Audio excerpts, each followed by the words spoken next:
Mga kalingap, nakilala namin ang isang babae at ang isa pa niyang kapatid na babae na mas piniling manirahan sa bundok.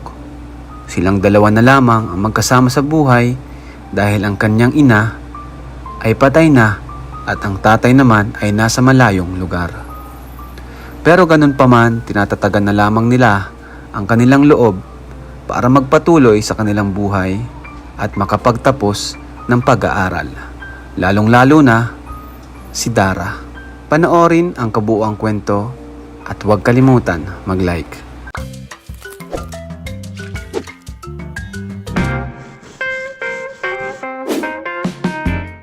So ayan mga kalingap, dito po tayo.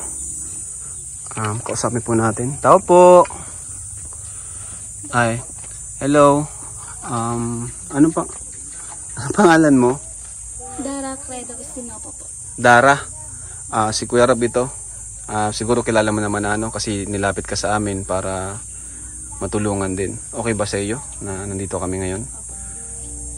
Sino kasama mo dito? Ano lang pong dalawa ng mga kapatid ko po. Dalawa lang kayong magkapatid? Opo. Saan yung kapatid mo? Yung pong bunso, yung pong babae po dito sa labas. Ako si Kuya Rab, Dara. Dito kami para makatulong kung ano man yung kailangan yung tulong, siya yung kapatid mo? Opo. Bakit kayong dalawa lang yun nandito? Sinong kasama nyo? Dito ako. Upo tayo, upo. Yan, upo ka dyan. So, ibig sabihin, kayong dalawang magkapatid lang yun nandito sa bahay na ito? Paano yan? Sino yung nagbibigay sa inyong pagkain sa araw-araw? Si Papa po, minsan po si ate nagpapadala lang po. Nagpapadala? Asan ba si Papa mo? Nasa Samar po. Samar? Ang trabaho niya lang po is helper lang po siya sa pag-chainsaw po. Chainsaw, helper. Si mama mo naman, nasaan? Wala na pa akong mama. Patay na? Grade 3 pa lang po ako, wala na po si mama. Buti, di ka natatakot na kahit kayong dalawa lang magkapatid. Anong pakiramdam ng kayong dalawa lang dito? Wala yung parents mo, wala yung magulang mo? Okay lang po kasi po, sanay na rin po ako. Sanay ka na rin? Saan ka kumukuha ng lakas ng loob para, nag-aaral ka ba? Ayun, saan ka kumukuha ng lakas ng loob para magpatuloy sa iyong pag-aaral? Kahit kayong dalawa lang nandito, syempre, importante yung may nanay, di ba, na may nag-asikaso ng damit mo, may naglalaba sa'yo, may nagbibigay ng baon mo. Ano na lang ginagawa mo? Ako lang po gumagawa ng lahat. Ikaw lang gumagawa ng lahat? Pag luluto, ako lang po. Tapos, 4 a.m. magising na po ako. Tapos, mag-aasikaso pa ako ng 5, tapos papunta na po akong school. Grabe. Itong kapatid mo, Sabay ko na po. sabay mo na kayo. Galing naman Ilang taon ka na, Dara? 15 po. 15 years old ka. Ilang taon ka na kayo lang yung magkasama dito? Matagal na. Tagal na po. Kaya sanay ka na rin. Ito bang bahay na to? Sinong gumawa nitong bahay na to? Si Tito lang po. Si Tito lang. Talagang dito ka nakatira o may iba ka pang dating bahay? Dati po doon po sa Purok 3 po. May bahay po kami doon dati, pero tigpabenta na po. Saan ang CR dito? Diyan lang po sa may Diyan po sa may baybay na Grabe. Kumusta naman kayo magkapatid dito? Okay lang po. Okay naman. Total, andito naman ang kalingap, Sa tingin mo, ano yung pwede naming may tulong sa inyong magkapatid? Makatapos lang po ako sa pag-aaral. Tapos na sa pag-aaral. Yan lang po. So, pinaka-importante sa yung pag-aaral. Maliban doon sa pag-aaral, ano pa? Pwede namin maitulong sa inyo. Ano pangalan mo? Bea. Bea, taka si Dara. Ano pa sa tingin mo? Kahit po malit lang na bahay ka. Kahit maliit na. Para po pag-uulan, wala na pong magtutulo po dito sa bahay namin. Tumutulo ba dito? Natulog dito po, lata. Paano pag maulan, bumabagyo? Ano ginagawa niyong dalawa? Nagpupunta po kami doon sa tita namin. Di ba kayo nalulungkot dito na kayong dalawa lang? Minsan po, kasi po boring ganun.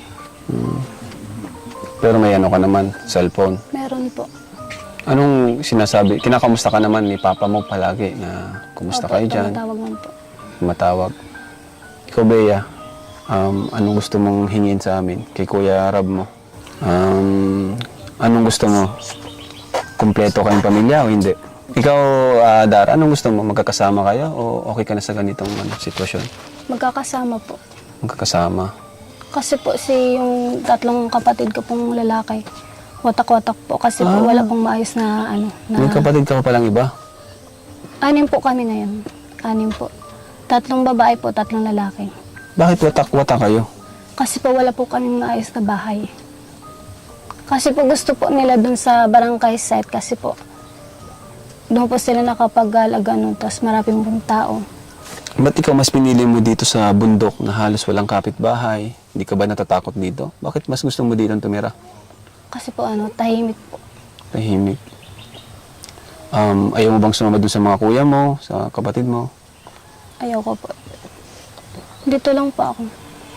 Bakit mas gusto mo ng tahimik na lugar? Kasi po ayoko po sa dyan po sa sa maraming tao. Kasi po dito na po ako naglaki po. Parang matalino to si si Dara, galing sumagot. Gaano mo ka mahal ang pag-aaral, Dara? Bakit gustong-gusto mong makapagtapos? Para po makapagtulong pa ako sa magulang ko po. Para po pag nakapagtapos pa ako, makapagpagawa pa ako ng magandang bahay. Tapos tutulungan ko po ang mga kapatid ko makapag-aral. Naawa ko sa kanila, bro, kasi 2 lang sila dito, babae. Tapos, ganito pa yung nila, bahay. No? Paano pag emergency yan ba? Wala kayong makain. Ano ginagawa nyo? Kayong 2 magkapatid. Umutang po kami sa tindahan. Umutang kayo? May utang pa kayo ngayon doon? Wala na po. Ang galing naman. Buti di kayo na ng utang doon na Hindi man po. naipon. Sa pagpapadala po, binabayadan natin po agad. Para hindi po mag-ipon yung utang. Ikaw din yung nagluluto. Ano? Ano yung mga niluluto mo? Sa pang-araw-araw po. Mga Tanghali. gulay, ganun? Gulay po. Naggugulay ka? Ang galing naman ito. Ikaw anong tinutulong mo kay ate mo kapag siya ay gumagawa dito sa gawaing bahay? Ikaw, Bea, anong tinutulong mo sa kanya? Anong tinutulong niya sa'yo? Minsan po, naghuhugas din po siya ng pinggan. Bro, tingnan mo naman yung bahay nila. Di ba ka bro kasi organize? Organize, ang liit. Magaling. Kahit maliit, kahit ganito lang. Kahit maliit bro yung bahay nila. Organize, Malinis. ito, lupa lang ito. Actually, parang hindi ito dinesign sa bahay. Bahay ba ito talaga dati? Hindi. Waiting shade lang po. Sabi ko na parang iba yung design. Waiting shed lang pala siya. Opo. Tapos bakit ginawa ng bahay nyo? Kasi po, nagigiba na po yung isa, kaya po dito na lang po kami binaan. May bahay kayo dyan dati. Yung pong giba na yun. Yung palang nadaanan natin na sira-sirang bahay. Yung pala yung bahay nila dati. Ano yung, mo, Dara? Ano yung pangarap mong maging pag nakatapos kang pag-aaral? Ano yung, may pangarap ka na ba? Halimbawa, gusto maging teacher? Wala pa? Wala pa po. Wala pa. Di ba po pinapag-iisipan masyado? Anong grade mo na? Grade 9 po, mga grade 10 po, sa sunod na taon po. Saan ka mga 11 at 12? Grade 11, wala pa? Wala pa po. Kanina sabi niya, bro, matulungan lang daw siya sa pag-aaral. No? Minsan ba, kinakapos kayo? Wala kayong baon? Ganon. Minsan po di pa ako nakapagpasok kasi po minsan naubuso na po sa allowance. Pero wala naman ba ditong masasamang tao? Wala naman? Safe naman dito? Mabuti naman kung ganun kasi kami mismo ay nag-aalala sa inyo. Sa inyong 2. Paano mo nilalaki ang pinto? May laki to. Meron po. Alam ba ni Papa mo na pupunta kami? Opo. Okay naman daw sa kanya na mag-vlog kami dito. Okay naman daw, Kuya Robin? Opo. Kilala mo Kuya Robin, ang papa niya? Ay hindi pa, nangusap lang ako. Nakausap mo? Opo, naawa na po ako kahapon kuya pag nakita ko na lagyan nila dito. Nagdalawa lang sila. Para nang makita ko si Amanjo tsaka si Nakita na daw ni Kuya Robin, parang yung anak niya. Na babae din, 2. Pero kita ko dito kay Dara, napaka-matured, no? Oo. Parang kausap ko, 20 plus. Parang 25 years old lang kausap ko. Nakikita ko kasi sa paligid bro. Ang paligid niya. Ikaw din naglalaba, ano? Ano man yung mga pinagdaanan niyo dito na hindi niyo malilimutan? Hirap na pinagdaanan niyo dito sa bahay na ito. Na kayong dalawa lang. Ano po, pagbagyo po. Pag bagyo, talagang natatakot ka, hindi? Natatakot po sobra kasi po baka pa ano po yung bubong namin. Itong buong bahay bro, pag nagbagyo, promise lilipalin. Ang ganda ni Dara, ano bro? Chinita ang ano, beauty. Pero masaya ka naman, Dara. Masaya ka naman. Apo. O malungkot din. Masaya na walang po. Bakit naman masaya na malungkot? Kasi po di po kami mga kumpleto. Hindi kayo makumpleto. Gusto mo talaga kumpleto kayo. Ikaw gusto mo kumpleto kayo?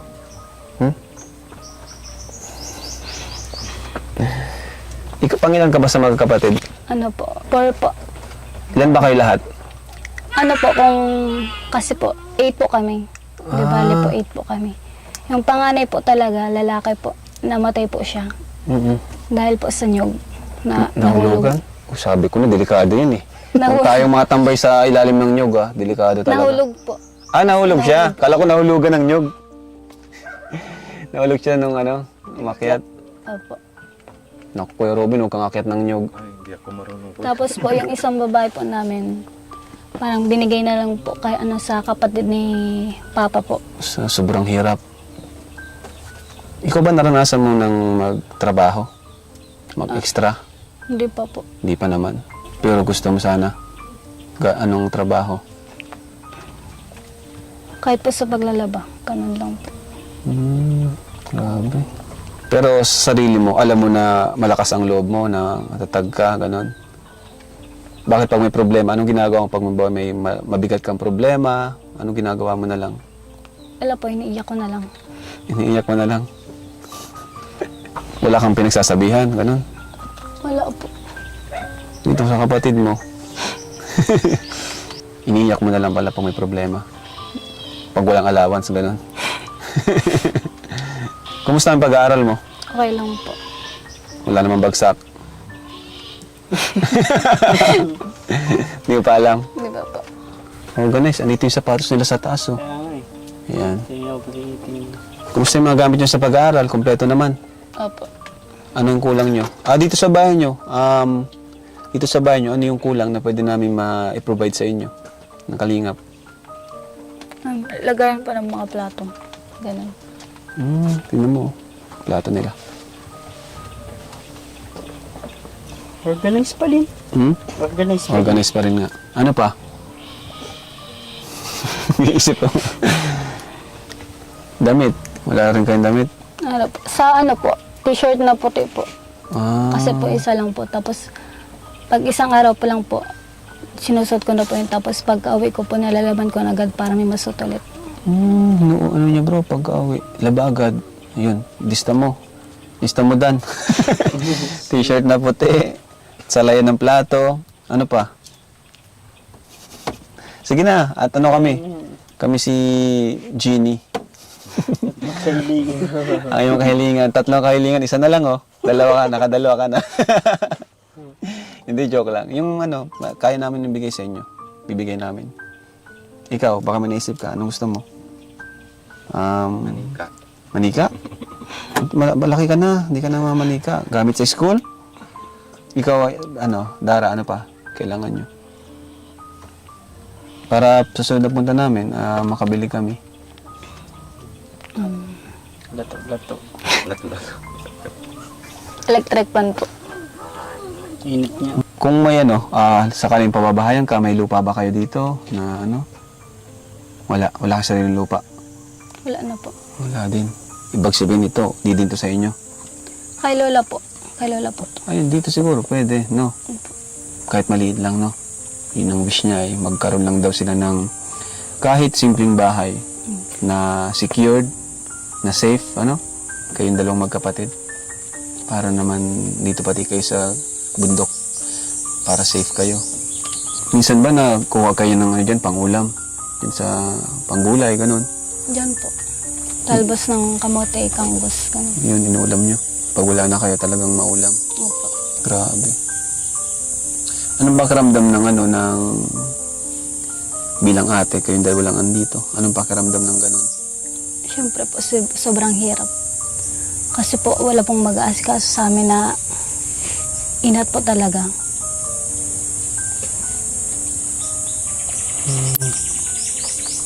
4 AM ka pala nagising? Ay, pa 4 AM? Opo. Tapos, lalakad mo yung school? Hindi po, mag-aasikaso muna po ako dito sa bahay pagluto. Tapos, pag 5 p.m. na po, mapunta na po akong school. Ikaw ba marunong ka naman humawak ng pera? Marunong ka naman. Bibigyan kita ng pera, ano? Para may panggastos kayo ni Nini. Nini, gusto mong pera? Pagkain? Gusto mong pagkain? Kasi wala kaming dala ngayon eh. Pera na lang muna. Ha? Bili na lang kayo. Ano? Opo. Ayan mga kalingap. Ayan, nakikilala natin si Dara. Dalawa lang po sila dito sa bundok. At buti tuloy-tuloy po pag-aaral nila. So, bibigyan po natin sila ng panggastos dito. Pambili mo ng pagkain. Anong kailangan nyo dito? Pag binigyan kita ng pera, saan mo bibilin? Ano po, bigas po. Bigas. Pambira. Di tayo nakadalang bigas ha. Palagi kami dalang bigas. Ngayon pa kami naubusan. So, ayan. Bigas ang bibili nyo una. Ano pa? Pagkain. Okay, so ito, bigyan natin po siya ng allowance din sa school at mga gastusin dito sa kanyang munting bahay. O, 1, 2, 3, 4, ilan na yan? 2K po. 5, 6, 7, 8, 9, 10.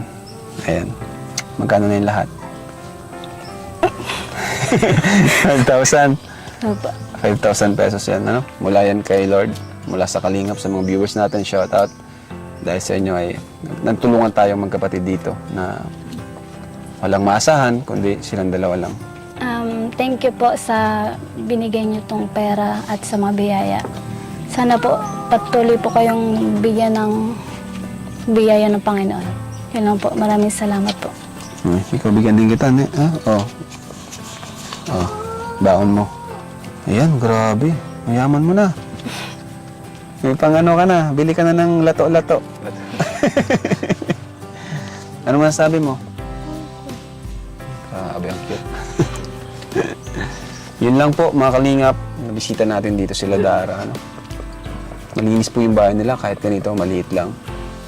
At bilib ako dito kay Dara kasi strong ng kanyang personality. At napakatapang po kahit silang dalawa lang nandito. Ayan. Sa mga gusto pong magpatid ng tulong, message nyo lang po ang ating FB page at ang ating Instagram account. Ayan. And ito rin po ang ating GCash. Ayan. Ayan. Thank you po mga kalingap. Maraming salamat sa panonood. God bless po sa lahat. Jesus loves you. Ayan, Dara, ito yung bahay na tinutukoy mo na dati nyong bahay ito. Opo. Ito pala yung bahay nila dati mga kalingap. Pagkasipag. Masipag ka daw mag-aral ah. Sipag ka daw mag-aral? Kahit po pangasay lang po. Mag-aaral pa rin po. Kahit pamasahe lang. Talagang gusto mo makapagtapos. Tama yan. Tama yan. Mali mo maging scholar ka ng kalingap. Alam mo bang may mga scholar din kami? Mali mo maging scholar ka din namin. So ito po. Yan po, bundok na bundok po talaga.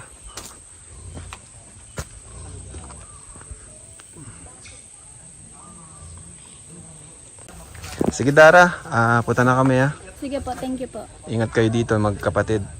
Basta palagi ka lang din magpipray na protektahan kayo ni Lord. Ano?